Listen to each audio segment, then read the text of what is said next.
Hello and welcome. My name is Kathleen Ruddy. I'm the CEO of the St Baldrick Foundation. And thanks to you, I have the best job in the world because I get to work with heroes for kids with cancer every day. Today, you'll meet two impressive young gentlemen who happen to be survivors of childhood cancer. First up is Harlem Clemens of Oakland, California. Harlem, welcome. Thank you for having me. We're so glad you're here. So Harlem, you were diagnosed with Hodgkin lymphoma at age 5, and you're now 15. So not only are you a 10-year survivor, you officially have no evidence of disease. Congratulations. This is wonderful news. We're so happy for you. Thank you so much. So Harlem, you were really young when you were diagnosed. What do you remember about your treatment and being in the hospital? Most of my memories are just going through chemo with my family, them being there, and just having good staff. I remember you talking about some Stacys, a doctor, nurses, and can you tell us about them? Yeah, I had several Stacys that worked in the hospital that I was in, and they all treated me very good while I was there. That's wonderful. What's interesting to me is that you've really focused on the people who helped get you through your treatment and supported you along the way. And what's great is that you didn't, that's more prominent in your memory than maybe the harder parts of treatment. Yeah. Yeah. So you were a St. Baldrick's ambassador in 2014. What was a highlight of being an ambassador for you? Just going to the events and seeing how people just like to support and help out people. Mm-hmm. It was just great. Did you do any media interviews and were you treated like a celebrity at these events? So sort of. It was just fun. I remember doing Pinterest, which was really fun. Mm-hmm. The events are really kid friendly, aren't they? They're so inspiring and there's so much energy. Yeah. So I understand that you're really close to your older brother, Malcolm, and I'm betting he was a big support to you during your treatment. Was he allowed to visit you when you were in the hospital? Yeah. They had a a Wii in our hospital. So when he would come, we would just play and it would make it go by fast. That's pretty great. Did you, did you, what else did you like when your brother couldn't be there? Were you reading? Were you watching movies? Like, how did you pass your time? Um I would play because I would just play games or I would talk to some staff, like one of the Stacy's, they would talk to me and make a Mm-hmm. better experience. Mm-hmm. It's interesting that you mention your brother Malcolm and that how close you are. And, you know, I think brothers are the greatest. And sometimes you have to grow up to learn how great your brothers are. But you and Malcolm are lucky to know it early in life. And I think that's wonderful. I understand, Harlem, that you're also quite an athlete. Tell us about your favorite sports and what you're up to this summer. My favorite was this, and it's been something I love to do for my whole life, and I did a lot of it this summer in Florida. Harlem, you may have broken up a little bit there. I think you said soccer. You've been playing soccer.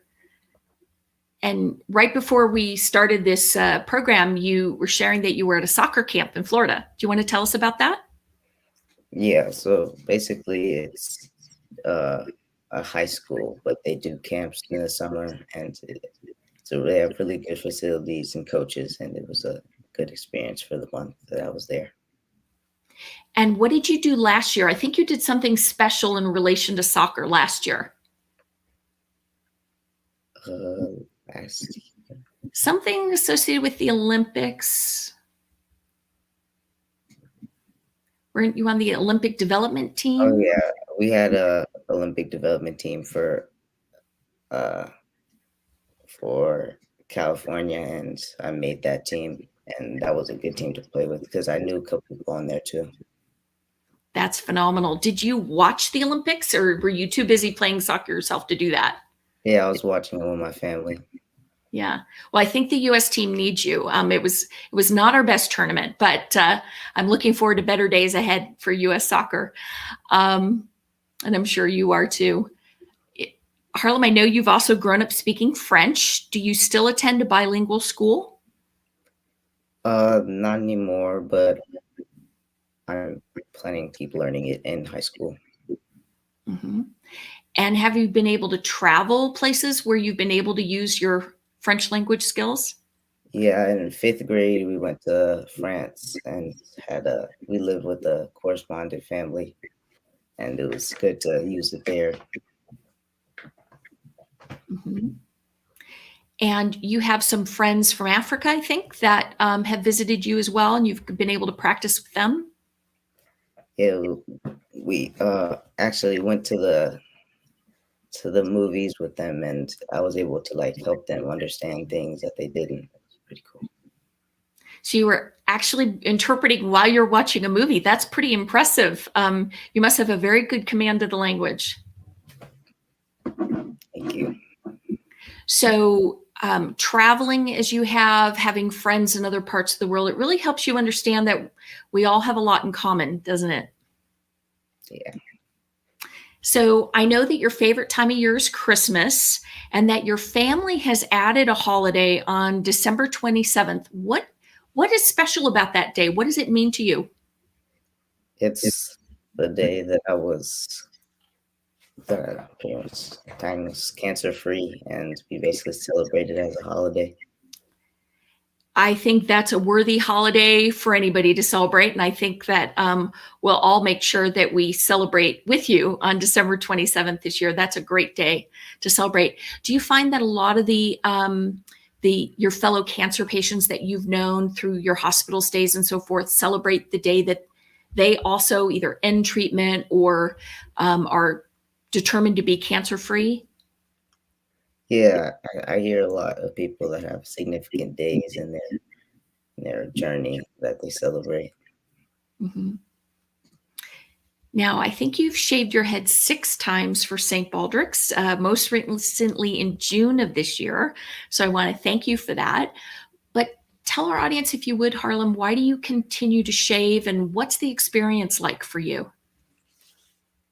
Um, I just like to help out with others that are going through stuff, just because I know what it feels like to be doing that. So Mm-hmm. It really communicates the need for a cure and the urgency of that. I think the fact that you're willing to do it again to kind of pay it forward for other kids like you. So well said, Harlem. And thank you so much for being with us today. If you're just joining us, we're speaking today with 2 young childhood cancer survivors. Next up is Micah Bernstein of San Diego, California. Micah, welcome. Hello.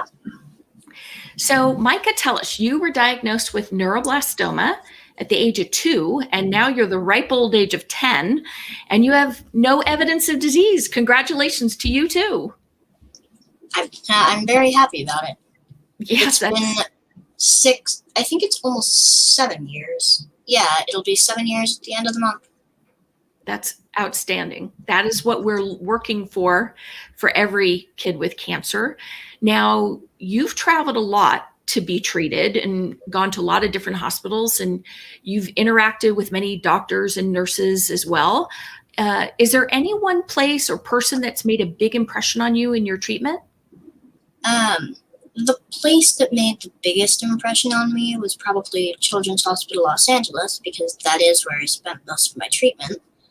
And one of the people that made a big impression on me was Dr. Roz Marcellian, who inspired me to study oncology, although I have decided that I'm going to try and pursue a career in literature instead.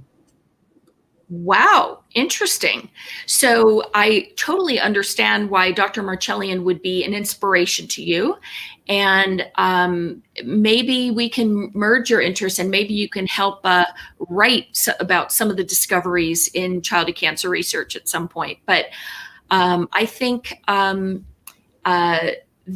you have many talents, and there will be a lot of opportunities open to you in the future. Micah, your treatment has been pretty complex. You've had multiple rounds of chemotherapy, a couple of surgeries, radiation, MIBG therapy. And for those who don't know what that is, it's a way to deliver radiation therapy through your veins. So Micah, you've also had a stem cell transplant and immunotherapy using a drug whose development was partially funded by St Baldrick's, and you've relapsed twice. That is kind of an overwhelming list of events, if you will, or procedures to talk about. And that's just saying it, but you lived it. What do you think is your secret for getting through difficult things? My secret is to think about something else, or maybe talk to someone like a parent or a friend or one of the nurses or doctors. Or one of the other things I did was immerse yourself in like a book or a movie or a video game or some other experience, because then you'll have something to do and something to take your mind off of treatment and anything else happening around you. I understand all that kind of creative outlet and that thing that lets your mind work and allow you to escape, and hence your interest in literature as well. Were there people along the way who helped you do those things and helped you kind of focus on other things? Well, obviously there's my parents who were with me the entire time, but there were also some nurses on a floor that I visited quite frequently at CHLA, and they were always there with something new to tell me about, and I'm really thankful that they were there. So that's marvelous. So our audience may recognize you as the young man who greets visitors kind of through an otoscope on the St. Baldrick's homepage. I love that photo because you seem to be poking fun at cancer. Do you think humor helps you fight cancer? Humor helps a lot of things. While it can't scientifically fight cancer, it can take your mind off what's happening around you and your treatment, and it can also make you feel better. So, and the laughter, a good antidote to what some of the things you had to deal with, no doubt, as well. So you have a number of hobbies. Please tell us about your interests and what you've been up to this summer. I've been spending a lot of time playing video games, especially Minecraft, with my friends, since we can't get together in person anymore. And I have also myself been playing Genshin Impact for MiHoYo. Very good, would recommend. I have also been working my way through the Warriors and Keeper of the Lost Cities books, which are incredible. I've also been on the swim team, and about I think it was a month ago, maybe 2, I had my first meet, and I met with my friends multiple times this summer at the pool. You've had a busy summer, and I suspect in there you're also kind of a music lover, right? And you've probably been listening to a lot of music, or do you play any instruments? I did get a ukulele a few years ago, but I have failed at playing it. I'm just sticking to vocals, especially musical theater, because I am a theater kid through and through. Well, you've struck a chord in my heart, Micah, because I have a ukulele as well from my childhood, but I have not played it in many decades. So maybe you'll inspire me to pull mine out again and give it a try. So it's interesting you mentioned your swimming as well. You and Harlem are both athletes. So let me ask you the same question I asked him. Did you watch the Olympics this summer? I did not. I like swimming both as a sport and for fun, but I don't really watch sports because in my eyes, it's basically just people exerting themselves for other people's entertainment and for a piece of shiny metal. Okay, that's interesting. Well, I'll just report back to you. Our U.S. swim team did better than the soccer team this year, but one thing we can always count on you for, Micah, is a unique perspective, and I love the way you have the confidence to share those things. The same way you show a lot of confidence in the way you pursue and support St. Baldrick's. You're a 4-time shavee, so I want to thank you for that. Your dad also shaves for St. Baldrick's. Your mom volunteers, and your brother Asher has shaved. What do you like best about being involved with St. Baldrick's? The thing I like best about being a volunteer and shavee is that I'm helping other kids with every dollar I make and every hair I shave. Very true. And I understand you're planning to shave next year, and you might have skipped this year. Can you tell us why? I skipped this year because in 2020 the shave was delayed and my hair grew out a little longer, and I really liked it that way, so I wanted to have a little more time with my hair. Nice. I understand you call them your luscious locks. Is that right? I do not call them that anymore, although the name certainly does fit them with my secret self-invented hair care program. Oh, very interesting. Well, maybe you'll have to patent that, and you can be a business person too, and and sell your secrets. I will never tell. Well, it's always so much fun speaking with you, Micah, and I want to thank you for being here today and for inspiring our audience along with Harlem. To all of you watching or listening from Harlem Clemens, Micah Bernstein, and all of us at the St. Baldrick's Foundation, thanks for sharing their stories and making your own contribution before September, which is Childhood Cancer Awareness Month, so that kids can have a lifetime too. Take care.